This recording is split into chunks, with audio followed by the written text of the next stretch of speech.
Hello there everyone, it's Mrs Bradfield here from Deanholm. I really hope you're all well and taking care at home. Today we're going to be looking at the subjunctive form. This is one of those grammatical techniques that you have probably used over and over again but don't even realise that you're using it. So today we're going to look at exactly what it is so that you know when you're using it and you know when you're not. So we're going to look at two sides of this today. And I want you to think about whether you can tell the difference between the sentences on each side. On one side, we've got sentences which are really happening. Okay?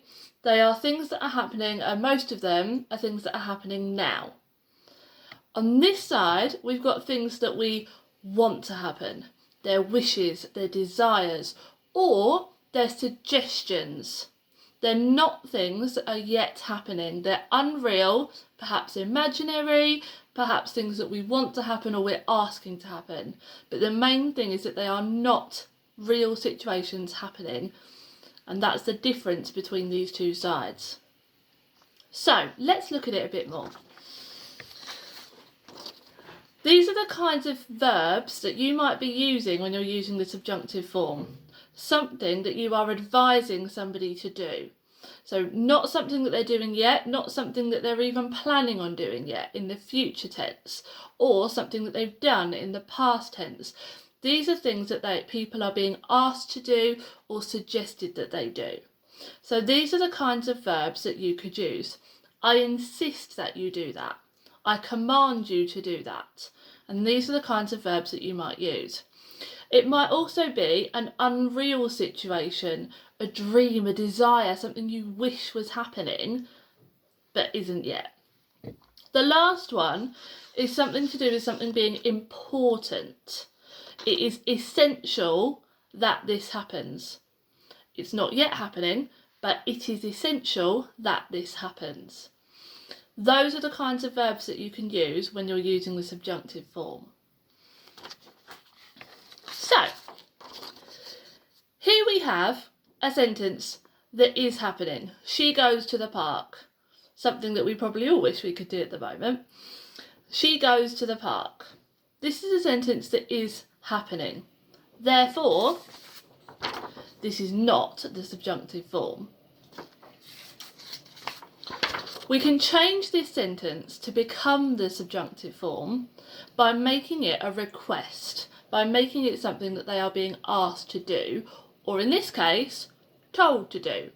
We insist that she goes to the park. She's being ordered and told to do it. Not happening yet.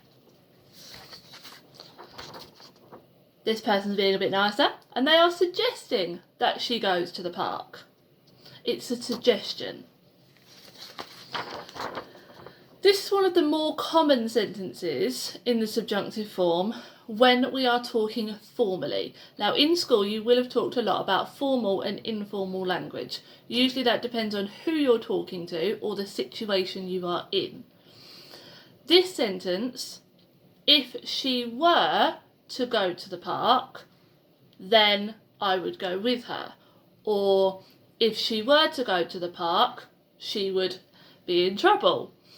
So these sentences are not yet happening, but it is giving that warning, that suggestion that if this happens, something else would happen too. This is a more formal use of subjunctive form, and one that perhaps you wouldn't use as often, but is one that quite often we see in tests, and that would be the magic word that you would need to remember. If she were to do something, that gives us that hint that it's not actually happening yet.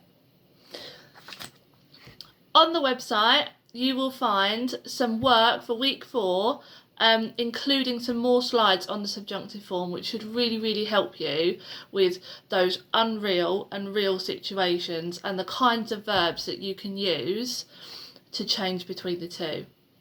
I really hope that you're all well. I hope that helped, and hopefully I'll see you soon.